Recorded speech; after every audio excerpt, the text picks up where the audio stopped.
Assalamualaikum warahmatullahi wabarakatuh. Berjumpa kembali di channel ini. Salam sejahtera untuk kita semua, terkhusus Bapak Ibu pensiunan. Kali ini saya akan mengupdate tentang adanya dana segar untuk pensiunan di akhir Juli. Ini khusus yang belum dapat. Terkait dengan ini, berikut informasinya. Hari ini ada informasi terbaru bahwasanya pensiunan PNS akan dapat 1,08 triliun. Dana tersebut merupakan dana tabungan perumahan ya. Hal mana dana tabungan perumahan bagi PNS pensiun dan ahli waris tahap ketiga sudah dicairkan. Pada tahap ini, pencairan dana masih difokuskan pada PNS dengan masa pensiun hingga Desember 2020 yang belum diakomodasi pada pencairan tahap pertama dan kedua di kuartal 1 2021. Jadi bagi Bapak Ibu yang pensiun setelah Desember 2020 ya belum diakomodir untuk realisasi tahap ini. Pencairan dana tersebut dilaksanakan sesuai hasil likuidasi aset Bapertarum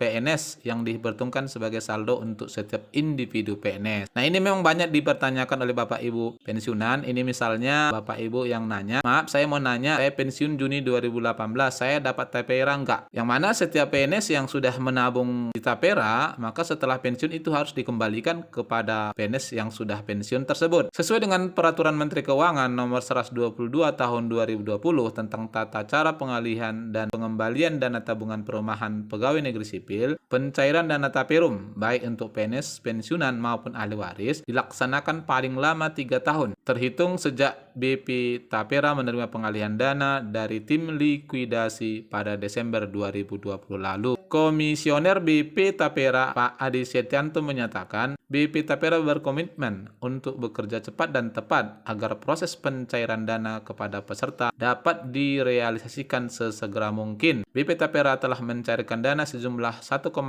triliun kepada 383.509 PNS pensiun dan ahli waris. Jumlah penerima dana tersebut hampir mencapai 50% dari seluruh target penerima dana taperum, kata Pak Adi. Adapun pencairan tersebut di atas dilakukan melalui kolaborasi BP Tapera dan Taspen. Langkah BP Tapera akselerasi pencairan dana taperum pada tahap ketiga. BP Tapera menargetkan pencairan bagi 393.699 PNS pensiun dan ahli waris dengan total dana sebesar 1,08 triliun. Jadi di sini BP Tapera bekerja sama dengan Taspen, maka realisasinya akan dilaksanakan melalui Taspen. Sebagai informasi, sebagian besar dari target penerima tersebut sudah tidak tercatat menjadi peserta Taspen dikarenakan pensiun dini dan beberapa hal lainnya. Atas dasar tersebut, BP Tapera mengambil langkah alternatif bekerja sama dengan perbankan agar hak pensiun dan ahli waris tetap dapat dibayarkan. Pada bulan Mei 2021, BP Tapera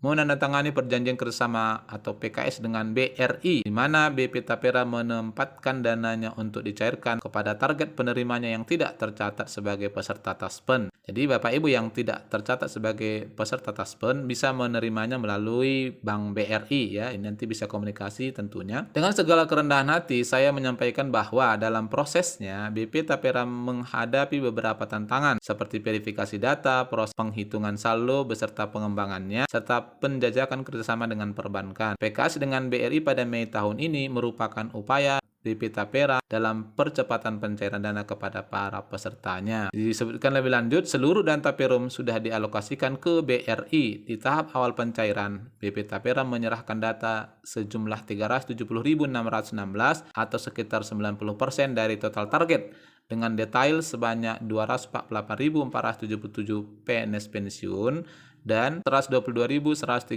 ahli waris, masing-masing sejumlah 759,6 miliar rupiah dan 217,8 miliar. Dalam waktu dekat, BP Tapera akan melakukan proses lebih lanjut hingga mencapai 100%. Nah, itulah Bapak Ibu sekalian, dana yang diberikan oleh pemerintah dari Tapera untuk Bapak Ibu pensiun yang belum mendapatkan hingga yang pensiunnya di akhir tahun 2020. Bagi Bapak Ibu di atas tahun 2020, mohon bersabar dulu ya, seperti yang sampaikan tadi akan segera dilakukan percepatan hingga seluruhnya menerima sesuai dengan hak Bapak Ibu sekalian. Barangkali ini informasi yang bisa saya sampaikan, semoga bermanfaat. Wassalamualaikum warahmatullahi wabarakatuh.